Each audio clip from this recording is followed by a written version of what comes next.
সেদিন হাসরের ময়দানে তুমি কেমনে বাঁচবা, যেদিন হাসরের মাঠের একদিনের পেরেশানি আর আযাব আর যন্ত্রণা কোলের বাচ্চাকে বুড়া বানায় ফেলবে, বুড়া বানায় ফেলবে। হে বান্দা, তুমি জানো না আমি মাওলার শাস্তি কি জিনিস। ফাকাইফা তাত্তাকুনা ইন কাফারতুম ইয়াওমান ইয়াজআলুল বিলদানা শিবা। একদিনে বাচ্চা বুড়া হয়ে যাবে, কোলের বাচ্চা বুড়া হয়ে যাবে। আল্লাহ বলছে এই পরিমাণ যন্ত্রণা পেরেশান। মানুষ বলে ভাই আমার এই 3 মাসের যন্ত্রণায় কষ্টে আমার চুল সাদা হয়ে গেছে, মানুষ এরকম বলে না। আল্লাহ তাআলা বলে বান্দা তুমি কেমনে নাফরমানি করছো, তুমি বুঝতেছো না বান্দা আমার আযাব কি পরিমাণ ভয়ঙ্কর, শাস্তি বড় ভয়ানক আমার। পুরস্কার যেমন অনেক বড়, শাস্তিও অনেক বড়। এজন্য দোস্ত বন্ধু রাত গভীরে ফিকির করে, ওই যে কুয়াশার ফোঁটা পড়তেছে গায়ে, ভেবে দেখেন জিন্দেগির হিসাব মিলায় দেখেন। আর কতদিন চুরি করবেন, আর কতদিন মিথ্যা বলবেন, আর কতদিন ডাকাতি করবেন, আর কতদিন কিস্তি নিবেন, আর কতদিন সুদ খাবেন, আর কতদিন মিথ্যা বলবেন, আর কতদিন ওজনে কম দিবেন, আর কতদিন কাস্টমারকে ঠকাবেন। আপনার ছেলেটা 365 দিনে খোদার 1 বছরে কোনো দিন ফজরের নামাজ পড়ে না।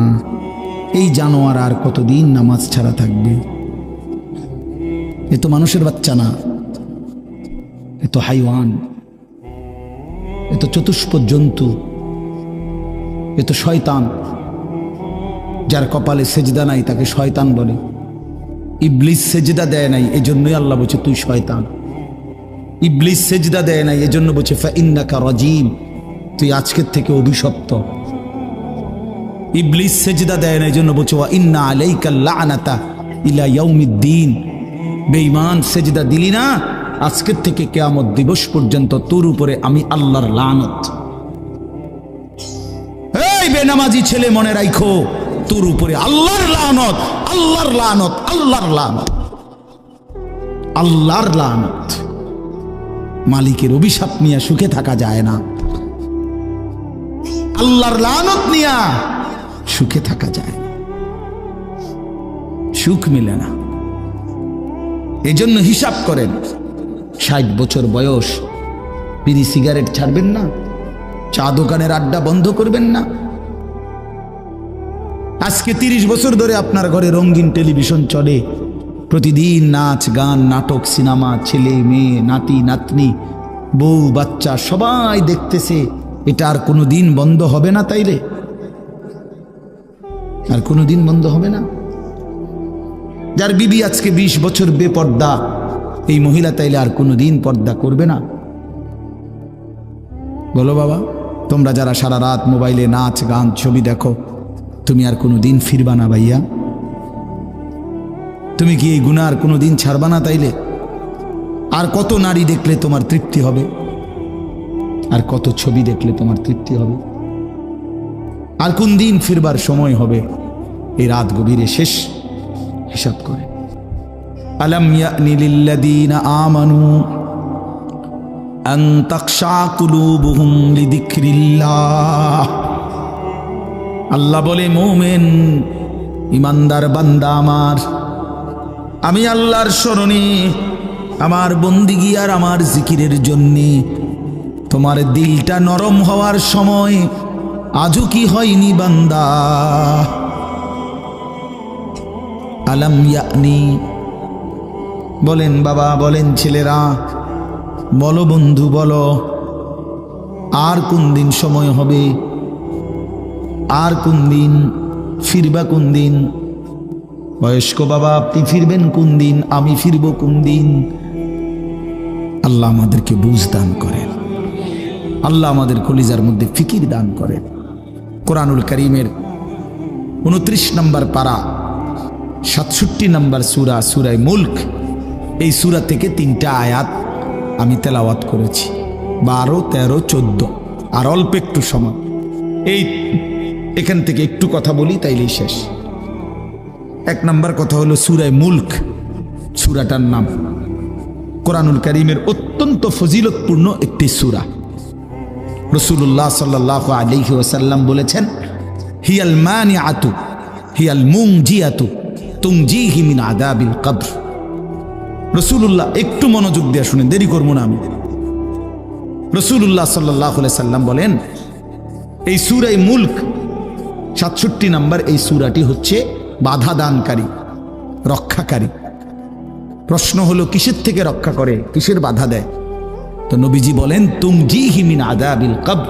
এই সূরাটি কবরের আযাব থেকে যে নিয়মিত পড়বে তাকে রক্ষা করবে, কবরের আযাব থেকে বাধা দিবে, কবরের আযাব থেকে রক্ষা করবে।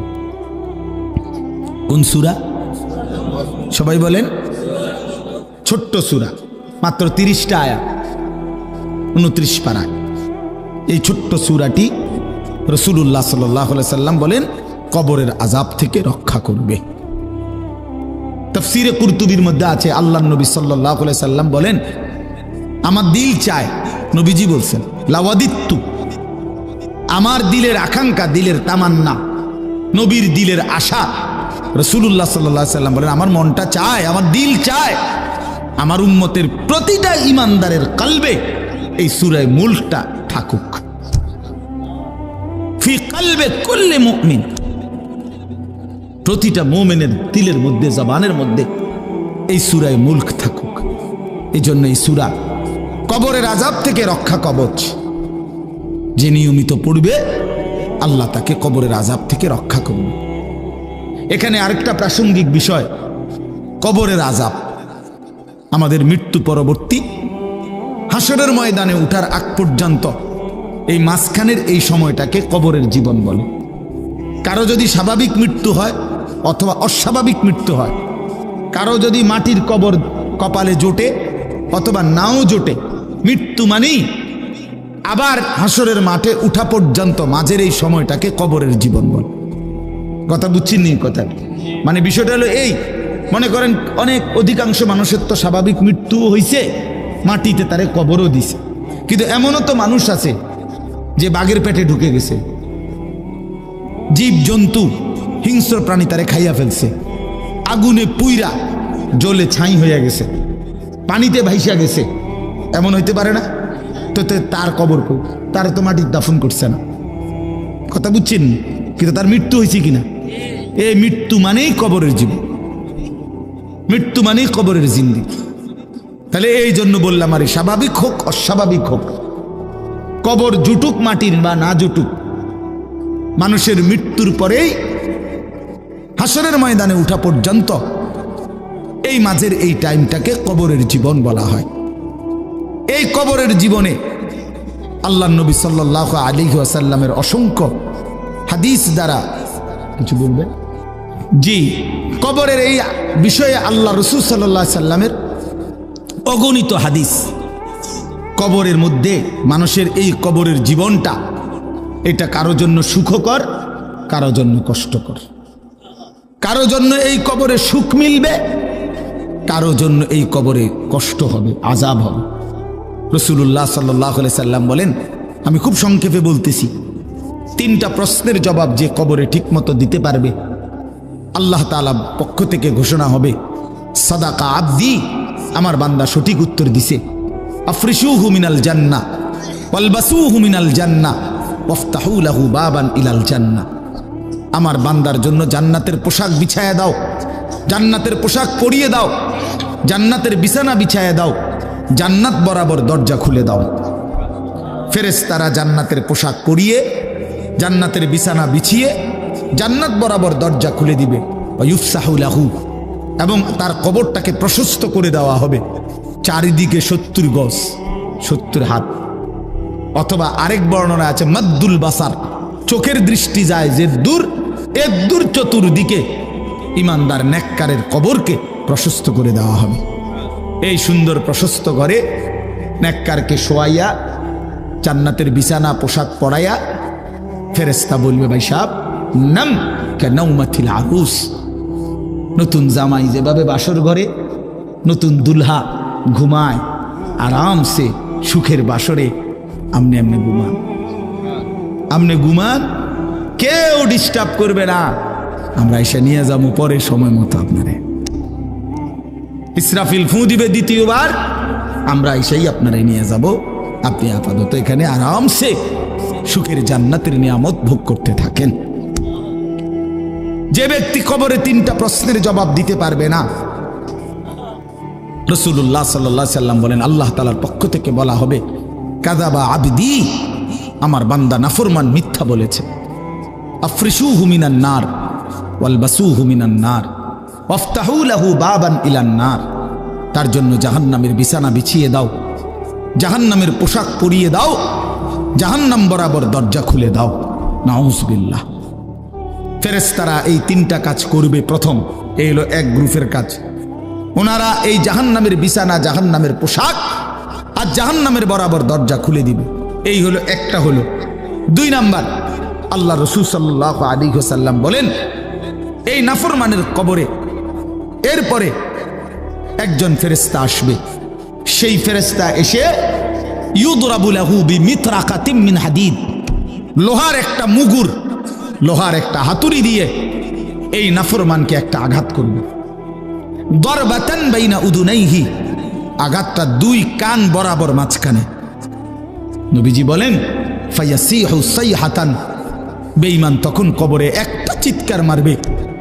ইয়াসমাউহা মান ইয়ালিহি ইল্লা সাকালাইন, মানুষ এবং জিন ব্যতীত আল্লাহর সমস্ত সৃষ্টি নাফরমানের চিৎকারটা শুনতে পাবে। এইভাবে ফেরেশতা তাকে আঘাত করতে থাকবে। এবং হাদিসে আছে আল্লাহ রাসূল বলছেন ওই ফেরেশতার বৈশিষ্ট্য হইল অহুয়া আ'মা ওয়া আসাম্মু, এই ফেরেশতাটা অন্ধ এবং কানে শুনে না। এই যে আঘাত করতেছে সে কানেও শুনে না, চোখেও দেখে না। তার মানে এই বেঈমান যত চিল্লানি চিল্লাক, ফেরেশতা চোখেও দেখে না, কানেও শুনে না, উনি ওনার ডিউটি পালন করেন। 3 নম্বরে হলো আল্লাহর নবী সাল্লাল্লাহু আলাইহি ওয়াসাল্লাম বলেন কোন নাফরমান পাপীর কবরে ফেরেশতারা রেখে যাওয়ার সাথে সাথেই কবর, ওই যে বললাম ইমানদারের কবর, নেককারের কবর 70 গজ প্রশস্ত করে দেওয়া হয়েছে। আর এই বেঈমানের কবর দুনিয়ার মানুষও যে দূর খুঁড়ছিল কবর বানাইছিল, এর দূরও না, তাকে কবরের মাটি তারে একবার সংকীর্ণ করে ফেলবে, চাপ দিবে। এই চাপে ডান পাশের মাটি বাম দিকে চলে আসবে, বাম দিকের মাটি ডান দিকে চলে আসবে। আল্লাহর নবী সাল্লাল্লাহু আলাইহি ওয়াসাল্লাম বলেন, আহা, নবীজি বলেন এই উদাহরণ দিয়ে বুঝাইছেন, ডান পাশের মাটি যখন বাম দিকে, বাম দিকের মাটি ডান পাশে, তো ডান পাশের হাড্ডি, পাঁজরের হাড্ডি, এই যে সাতনার হাড্ডি নি কয়, এটা কি হাড্ডি কয়, পাঁজরের সাতনার হাড্ডি, এগুলা ভাঙ্গা এই বাম দিকে ঢুকে যাবে, বাম দিকের গুলো ডান দিকে ঢুকে যাবে। রাসূলুল্লাহ বুঝাই দিয়েছেন হাত্তা তাখতালিফা আদলাউহু, এই যে শব্দটা এরকম, এই যে ভাই দেখেন এই 2 আঙ্গুল যেভাবে একটা আরেকটার ভিতরে ঢুকে গেছে, খোদার কসম রাসূল বলছে 2 পাশের হাড্ডি এভাবে একটা আরেকটার ভিতরে ঢুকে যাবে। রাসূলুল্লাহ সাল্লাল্লাহু আলাইহি সাল্লাম বলেন এভাবে নাফরমানের কবরে আযাব হতে থাকবে। প্রিয় বন্ধু আমার, আল্লাহ রাসূল সাল্লাল্লাহু আলাইহি সাল্লামের এরকম অসংখ্য হাদিস দ্বারা প্রমাণিত কবরে আযাব হবে। রাসূলুল্লাহ সাল্লাল্লাহু আলাইহি ওয়াসাল্লামের সাহাবী হযরত বারা ইবনে আযিব রাদিয়াল্লাহু তাআলা আনহু, তিনি বর্ণনা করছেন, আমার কাছে একটা আরবি কিতাব আছে আত-তাযকিরা, ইমাম কুরতুবীর কিতাব, আখিরাত সম্পর্কিত, ওইখানে কিতাবের মধ্যে আছে হযরত বারা ইবনে আযিব বলেন আমরা একদিন নবীজির সাথে এক সাহাবীর জানাজা পড়তে গেছিলাম। জানাজা পড়তে গিয়ে নবীজি ওই সাহাবীর কবরের সামনে গিয়া প্রথম দাঁড়াইছেন, খালি কবরটা, তখনও কবর জানাজা পড়ায় নাই। তো তিনি বলেন আল্লাহর নবী কবরের দিকে তাকায়া অঝরে অনেকক্ষণ কাঁদছেন নিজে। হযরত বারা ইবনে আযিব বলেন আমরাও নবীজির সাথে কাঁদতে শুরু করলাম, নবীও কাঁদে, আমরাও কাঁদলাম। কিছুক্ষণ পরে নবীজি কান্না থামাইয়া চোখ মুছতে মুছতে বললেন ইয়া ইখওয়ানি লিমিসলি হাদা ফাআইদু, এই বাক্য, আমার বন্ধুরা, আমার সাথীরা, লিমিসলি হাদা আইদু, এই কবরের জন্য তোমরাও প্রস্তুতি নাও, এই কবরের জন্য তোমরাও রেডি হও। আজ আমার এই সাহাবীকে দাফন করা হবে, এই আজ কিংবা কাল একদিন আমাদেরকে ওই কবরে যেতে হবে, রেডি হও। এভাবে নবীজি কাঁদছেন। হযরত ওসমান রাদিয়াল্লাহু তাআলা আনহু, আপনারা অনেক শুনছেন ওলামাদের বয়ানে, তিনি যখন কবর দেখতেন এই পরিমাণ কাঁদতেন, হাত্তা ইয়াবুল্লা লিহিয়াতাহু, দাড়িগুলো ভিজে যেত। তো ওনাকে জিজ্ঞেস করছে, হযরত আপনি কবর দেখলে এভাবে কাঁদেন কেন? তো তিনি বলতেন, ইন্নাল কবরা আউয়ালু মানাজিলিল আখিরা, কবর আখিরাতের প্রথম ঘাঁটি। ফা ইন নাজা মিনহু ফামা বাদাহু আইসারু মিনহু, যদি কবরের ঘাঁটিতে কেউ বাইচা যায় পরবর্তী সবগুলো তার জন্য সহজ। ওয়া ইন লাম ইয়ানজু মিনহু ফামা বাদাহু আশাদ্দু মিনহু, যদি কবরের ঘাঁটিতে বেঁচে না যায়, আটকায় যায়, পরবর্তী সব ঘাঁটি তার জন্য এর চাইতে কঠিন। এরপরে তিনি বলতেন, ক্বালা ওয়া ক্বালা রাসূলুল্লাহ সাল্লাল্লাহু আলাইহি ওয়াসাল্লাম, হযরত ওসমান তখন নবীজির একটা হাদিস শুনাইতেন, যে শোনো আমি নবীজির হাদিস শুনাইতেছি। আল্লাহর নবী সাল্লাল্লাহু আলাইহি সাল্লাম বলছেন, মা রাআইতু মানজারান কাত্তু ইল্লা ওয়াল কবরু আফজাউ মিনহু। নবীজি বলেন, উম্মত আমি মুহাম্মদ বলতেছি, জীবনে আমি যত আযাবের দৃশ্য দেখেছি, কবরের চাইতে ভয়ানক কোন আযাবের দৃশ্য আমি রাসূল দেখি নাই। মা রাআইতু মানজারান কাত্তু, কখনোই দেখি নাই কবরের চাইতে ভয়ানক কোন দৃশ্য। এজন্য প্রিয় বন্ধু আমার, কবরের আযাব সত্য। এই আজকে আমরা যারা নাফরমানি করছি, আমরা যারা আল্লাহর অবাধ্য, নামাজ রোজা, হালাল হারাম পাক নাফাক, শরীয়তের হুকুম আহকাম পাত্তাও দিচ্ছি না, আমাদের আখিরাত তো আছেই, হাসরের ময়দান তো আছেই, কবরেই ভীষণ আযাব হবে, কবরের কষ্টটাই সহ্য করা যাবে না। মুহাদ্দিসিনে কেরামের কারো কারো মত হইল, সর্বশেষ যেই লোকটা কবরে যাবে হতে পারে তাকে 40,000 বছর কবরে থাকতে হবে। তো এখন যারা কবরে যাচ্ছে, নূহ আলাইহিস সালামের জামানায় যারা কবরে গেছে, ইব্রাহিম আলাইহিস সালামের জামানায় যারা কবরে গেছে, রাসূলুল্লাহ সাল্লাল্লাহু আলাইহি সাল্লামের জামানায় যারা কবরে গেছে, তারা বাপ আজকে কতদিন কবরে পড়ে আছে? নাকি মাঝিদি একবার কিয়ামত হইছে? কথা বলেন না, হইছে? তো তারা আজ কতদিন পড়ে আছে? তো সর্বশেষ ব্যক্তিটাও যদি 40,000 বছর থাকতে হয়, তাহলে আগের মানুষগুলো আমাদের কি হালাত?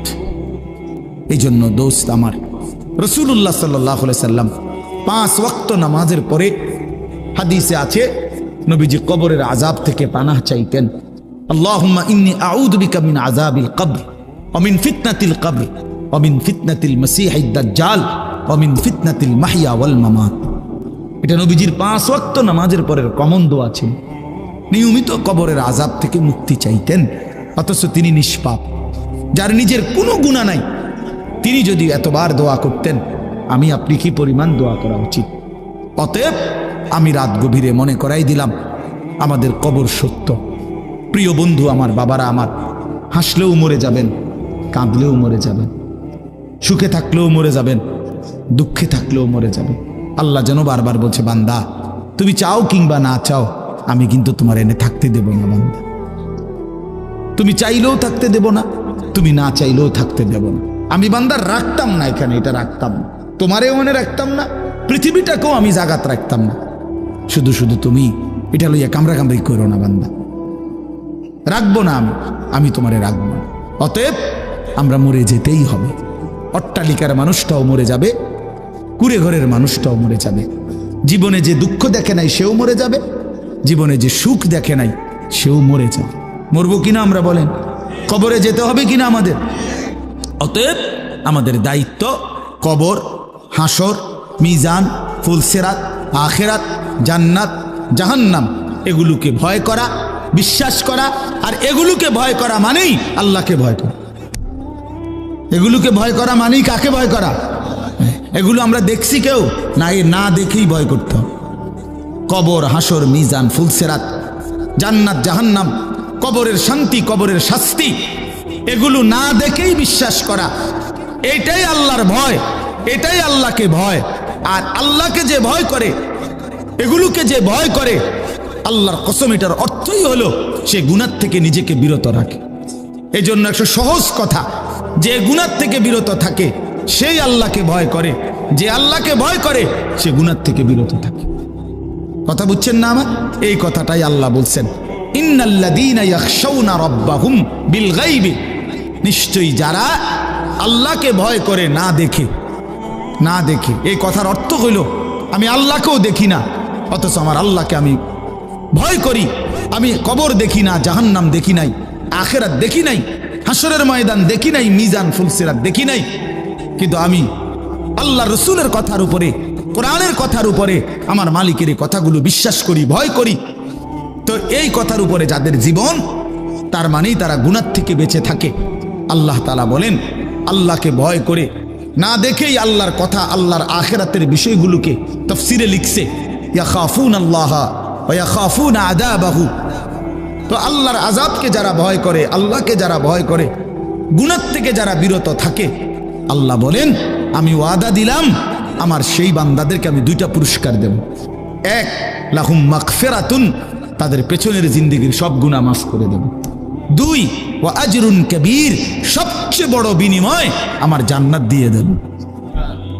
এরপরে আল্লাহ বলেন, আমাদের সবাইকে বলছে, ছেলেরা তোমরাও শোনো, আমাদের সবাইকে আল্লাহ বলছে, বান্দা তোমার তিনটা অবস্থা।